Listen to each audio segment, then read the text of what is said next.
پتمنو خوندو تاسو تل چې د پت خیال ساتلی لبای ساتی دښمنانو درته چال ساتلی له نامشروع اړیکو څخه ځانونه وساتئ. نامشروع اړیکې دا له کورنۍ ازدواجي او جایزو اړیکو خلاف اړیکې دي چې د نامحرمو سره جلا کېناستل، ټلیفوني رابطه ساتل، ناروا مینه او محبت کول پکې داخل دي چې یو مسلمان او پر دین کلک ولاړ سړی او ښځه هیڅ کله نامشروع اړیکې نه ساتي، ځکه دا اړیکې انسان د شرعي نکاح له دایرې څخه وباسي او په همدا ډول په ټولنه کې فساد او بېلارۍ رامنځته کوي، فحاشي او ناروا چارې زیاتوي. د نامشروع اړیکو له امله کورنۍ په دښمنۍ سره اخته کیږي، عزتمنې کورنۍ پکې بې عزته شي، برکتونه پکې له منځه لاړ شي او د نامشروع اړیکو له امله حیاناکې خویندې بې حیا شي. نو ای هغه ځوانانو چې تاسې اوس هم په نامشروع اړیکو کې اخته یاست، له تاسې څخه دا پوښتنه کوم، آیا تاسې دا خوښوئ چې ستاسې خور، مور، لور، ښځه، ترور او خاله په داسې بې حیا او ناروا اړیکو کې له بل سره اخته وي؟ ستاسې ځواب به نه وي.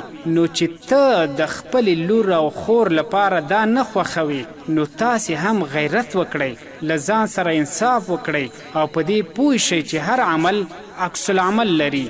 که چا د چا ناموس ته په سپکه وکتل، نو حتما نور خلک به د ده حیا او ناموس ته په سپکه وګوري. نو تل د خلکو د حیا او ناموس په اړه له الله تعالی څخه وډار شئ. زما پتمنو خویندو، تاسې هم د هر قسمه نامشروع اړیکو څخه ځانونه وساتئ. په موبایل باندې نامحرمو سره مه غږیږئ، بازار ته مه ځئ، که بیا هم ځئ له محرم سره لاړې شئ.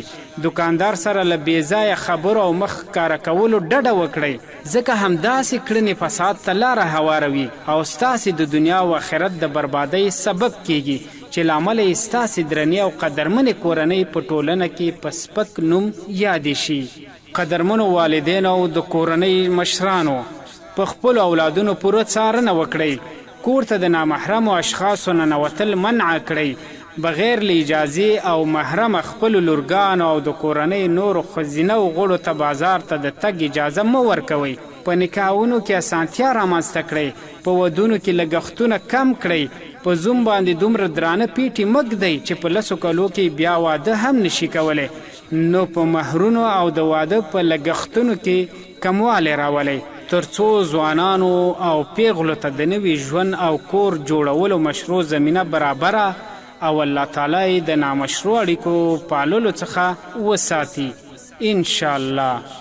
کلتور د پښتنو لا یادونه باسي، چیرته کلتور د پښتنو لا یادونه باسي. پښتنو بند دروازه او چت دیوال ساتلی، لبای ساتي دښمنانو درته چال ساتلی.